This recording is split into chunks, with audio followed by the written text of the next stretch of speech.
Good morning, ladies and gentlemen, and welcome to Season 3, Episode 2 of Crossing Home. We are excited that you are here. We're going to dig right into the Word this morning. This is Coach Oaks, and I want to share with you this morning. Do you know you have a calling? And as a new Christian, you may not know, but that's what we're going to talk through today. And talked about all the new Christians this morning, and maybe you're struggling as a veteran Christian to know what your calling is. So what do you do if you're picking up a new sport? You'll go to the batting cage or go to the gym and practice. Well, as you're a new Christian and you're beginning to learn the agape love of God and the Word through the Bible, study, right? Same concept. If you want to get good at something, you have to dig in. You have to get into that box and face whatever's coming at you. As you're studying, you're going to come across verses like Mark 16:15 that says, "Go out into the world and preach the gospel." So does that mean you have to go to Africa and be a missionary? No. You can have your own ministry in your own field, whether it's at a banking job or an accounting job, or maybe you're a professional athlete, but your mission field is there. And we'll get to a verse in Corinthians here in just a little bit that explains that. So we already know that we have a calling. Mine was sports. Mine was baseball. And so through that calling, I got to be a professional athlete. I had my ups and downs. We could get into that at a later date. I don't have time to tell my whole testimony right now, but there's times in my life where you would have been like, is this guy really a Christian? But now, as I'm fulfilling that calling, I get to work with an awesome ministry that gets to see thousands of kids each year come through our camps. Not only do we get to show them a sport, but we get to show them the love of Jesus every day. And some of them may not have ever heard about Jesus. So first we need to find what your talent is. What is your talent?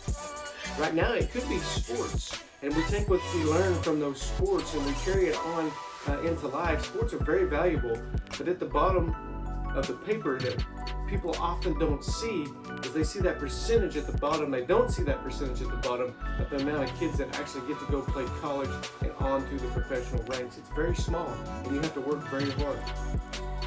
Let's look in 1 Corinthians 7:17. It says, "Each of you should continue to live in whatever situation the Lord has placed you, and remain as you were when God first called you. This is my rule for all my churches." In verse 17, Jesus was talking about, or God was talking about marriage. And then it moves into, if you were a slave, that's okay. If you know me, I'll take care of you. And if you have a chance to get free, be free. But what I want to talk about in this situation is, what has God called you to be? Sometimes the situation that you're in today is molding you into where your calling needs to go. And so the most important thing about that is I was talking to Pastor Ray Perryman the other day, a great friend of mine, and we were talking about people seeing other people's paths and other people's callings and visions and wanting to hop on the train with them. It's very dangerous because now you're living out their calling. You're trying to live out their calling instead of your calling. And God wants you to be unique and individual in your calling because that's why you're here.